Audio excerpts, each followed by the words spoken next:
ঢাকা বিশ্ববিদ্যালয়ের উপাচার্য বিকাল ৪টার মধ্যে পদত্যাগ না করলে কঠোর আন্দোলনের হুঁশিয়ারি দিয়েছেন ৭ কলেজের শিক্ষার্থীরা। একই সাথে শিক্ষার্থীদের উপর হামলাকারীদের বিচারের দাবি সহ ৬ দফা দাবি বাস্তবায়নের দাবিও জানিয়েছেন তারা।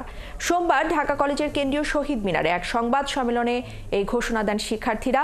২৪ ঘন্টার মধ্যে স্বতন্ত্র বিশ্ববিদ্যালয়ের ঘোষণারও দাবি জানিয়েছেন তারা। এ সময় তারা ৭ কলেজের শিক্ষার্থীদের উপর হামলার অভিযোগে নিউ মার্কেট থানার ওসি সহ এই জোনের এসিকে প্রত্যাহার করে তদন্তের দাবিও জানিয়েছেন। এছাড়া নারী শিক্ষার্থীদের নিয়ে অশালীন মন্তব্য প্রত্যাহারেরও দাবি তাদের। এ সময় রবিবারের ঘটনায় ৪৪ জন আহত হয়েছে বলেও দাবি করেছেন শিক্ষার্থীরা। এদিকে ৭ কলেজের শিক্ষার্থীদের বিক্ষোভকে ঘিরে রাজধানীর নীলক্ষেত এলাকায় সতর্ক অবস্থানে রয়েছে পুলিশ।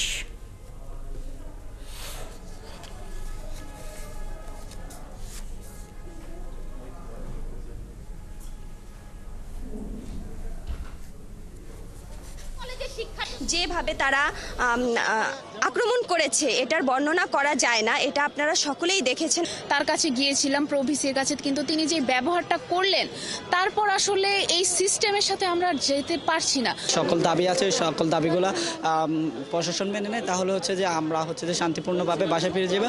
অন্যথায় হচ্ছে যে আমাদের ৭ কলেজের অন্যান্য শিক্ষার্থীরা আসতেছে, আমরা কঠোর থেকে কঠোর হচ্ছে যে কর্মসূচি দিতে বাধ্য হব। অধিভুক্ত বাতিল করবে এবং এই মামুন স্যারের পদত্যাগ, এগুলো আমাদের এই দাবিগুলো যদি মেনে না নেয় তারপর পরবর্তী কর্মসূচি আমরা দিব।